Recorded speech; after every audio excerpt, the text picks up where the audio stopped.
Hello, my name is Georgianne Ford with the Alpha Center for Divorce Mediation, and I'm here today back with one of our attorney mediators, Mike Routh. Welcome back, Mike. Thanks, Georgianne.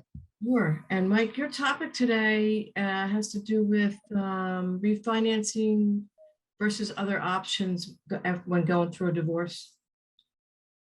Right. More along the financial lines. I seem to think that that's been a theme of our latest discussions over the past few months. But one of the things that I wanted to bring to attention today was, sure everybody's aware that interest rates have been moving back in the opposite direction. So it means that they're going higher, right? As opposed to those 2 to 3% mortgage loans that we've been getting for the past couple of years, due to COVID and the economy and things like that. So normally, in a divorce, one of the biggest assets that a couple brings into the equitable distribution, the division, is their marital residence. And the idea is normally is to put that asset in one person's name if they're not going to sell the house, right? So the idea is, how do we do that? And a lot of the times people will refinance the loan, the mortgage that they have on the house, to remove one person's name from it. And also at the same time, buy them out by sharing some of that equity with them at the same time. So one of the issues that I'm running into lately in the past couple months, since the mortgage rates have been going back up, is that people don't want to necessarily refinance that loan since they have such a good payment, such a good rate on it, in the 3% neighborhood. Just when they refinance, do they have to get their own? You have to get a whole new mortgage? Right. They basically redo the loan. So, they're gonna write you a new loan at where the rates are currently.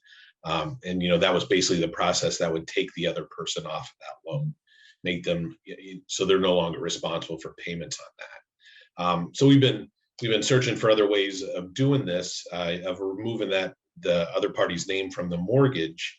And one idea is through a loan assumption. Now, with a loan assumption, it's a little bit different than a refinance, because with a loan assumption, you can maintain your current loan, the current term that you have on it, the current payment amount, and the current interest rate. But there are a couple of qualifications that go along with that. The first being is that you need to check with your mortgage company to see if your loan even qualifies for a loan assumption. And not all loans do. So that would be the first place to check.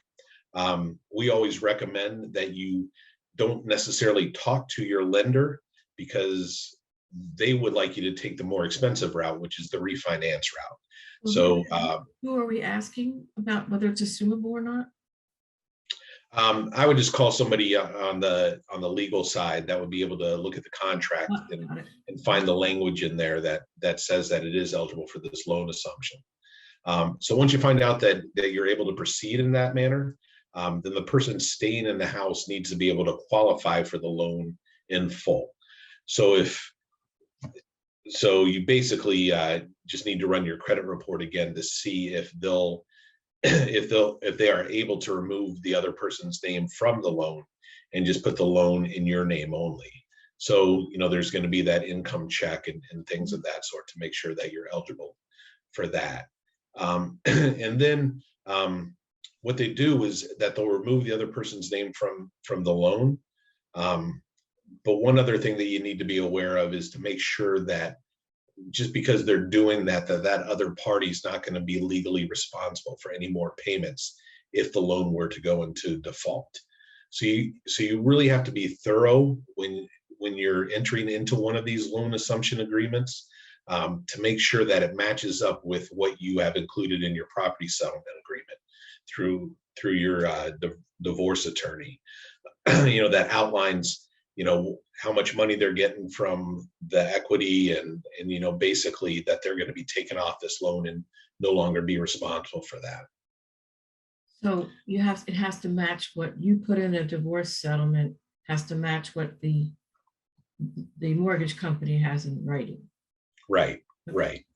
And I guess the last thing that you do need to be aware of is also with these loan assumptions, there is a fee involved. It seems like anything that we do with our mortgage, there's always going to be a fee involved. Whether we sell the property, we have to pay somebody a percentage for that. If we refinance, we have to pay a percentage.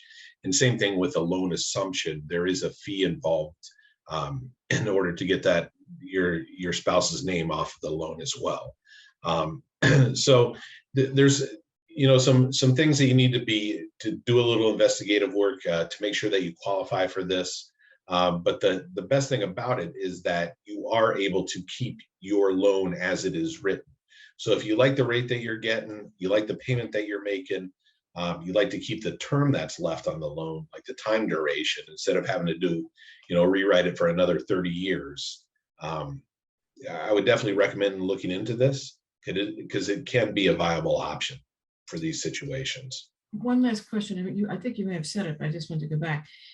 If a person gets approved for a mortgage, they can assume the mortgage is assumable. You still have to come up with a bucket of money to pay the other spouse that's not going to be living there, right? Right. And I guess I kind of skipped over that, Georgiana, and I apologize. I wasn't sure. But right, normally through the equitable distribution, when we're dividing these marital assets, we look at the equity that's in the house. So we're dividing that equity. And normally, if you do a refinance, what the mortgage company does is that it writes the loan for a little bit more and then gives that share of equity to the exiting spouse, right? So if you're doing a loan assumption, that's not necessarily going to take place, but maybe there's another asset that you guys share where you can just give your spouse the full amount of that asset as opposed to giving them, the share of the equity from the house.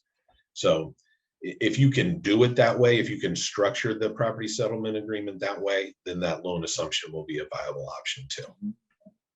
So really open us up to some possibilities to not just think it's always refinancing, especially with the interest rates. Right. If you're worried about the fact that your mortgage payment's going to go up and that's a big concern for you, those monthly bills, then looking into this loan assumption option is definitely something that you should do. Thanks for your help. This is great. Anyone who wants to talk to Mike about this, assumptions versus the refinancing, or you want to talk to someone at the Divorce Mediation Center, please call us at 1-800-310-9085.